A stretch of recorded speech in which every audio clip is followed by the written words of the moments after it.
కరీంనగర్ లో అన్ని రకాల వ్యవసాయ యంత్రాలు లభించే ఒకే ఒక చోటు Excel agri solutions Peddapalli bypass road Bommakal Karimnagar ఇప్పుడే సంప్రదించండి. రేణు దేశాయ్ జనసేన అధినేత పవన్ కళ్యాణ్ మాజీ భార్య. పవన్ నుంచి విడిపోయాక ఇద్దరు పిల్లలు అఖిరానందన్ ఆద్యలతో కలిసి ముంబైలో ఉంటున్నారు. ఆమె నిత్యం సోషల్ మీడియాలో యాక్టివ్ గా ఉంటారు. పిల్లలకు సంబంధించిన విషయాలు మరియు ఫోటోలను షేర్ చేస్తూ ఉంటారు ఆమె. మాజీ భర్త పవన్ కళ్యాణ్ పై కూడా రేణు దేశాయ్ మాట్లాడుతూ ఉంటారు. తాజాగా ఆమె పెట్టిన ఓ పోస్ట్ ఆసక్తికరంగా మారింది.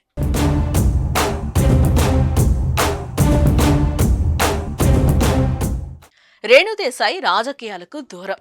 చాలాసార్లు విపక్షాలు పవన్ ని విమర్శించే సమయంలో తనను లాగడంపై మండిపడేవారు. రాజకీయాల్లోకి తనను తన పిల్లలను లాగొద్దని పలుమార్లు విజ్ఞప్తి చేశారు. అలాంటి రేణు దేశాయ్ ఇప్పుడు ఎలక్షన్ టైంలో ఓ ఇంట్రెస్టింగ్ పోస్ట్ చేయడం కొత్త చర్చకు దారితీసింది. రేణు దేశాయ్ తన చేతికి ఉన్న పచ్చబొట్టును ఫోటో తీశారు.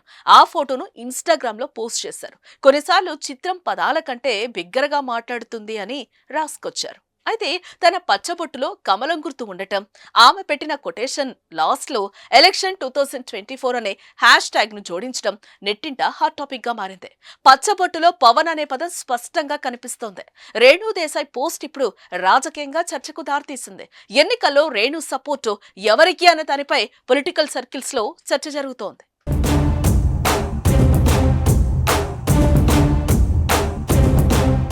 గతంలో పవన్ పొలిటికల్ జర్నీపై రేణు దేశాయ్ ఆసక్తికర వ్యాఖ్యలే చేశారు. టైగర్ నాగేశ్వరరావు సినిమా ప్రమోషన్స్ లో భాగంగా వరుస ఇంటర్వ్యూలు ఇస్తూ సినిమాకు సంబంధించిన విషయాలతో పాటు వ్యక్తిగత విషయాలను కూడా పంచుకున్నారు. ఈ సందర్భంగా ఆమె మాట్లాడుతూ పవన్ కళ్యాణ్ లాంటి వారు సమాజానికి అవసరమని చెప్పారు. కానీ ఆయనకు ఓటు వెయ్యండి అంటూ ఎన్నికల ప్రచారం చెయ్యను అని తెలిపారు. ఇప్పుడు ఆమె చేతిపై పువ్వు గుర్తు పచ్చబొట్టు వేసుకోవటం, దాని కింద ఎలక్షన్ 2024 హ్యాష్ ట్యాగ్ జోడించడం మాత్రం చర్చనీయాంశం అవుతోంది. రేణు టాటూ వెనుక ఉన్న కథేంటో ఆమెకే తెలియాలి మరి.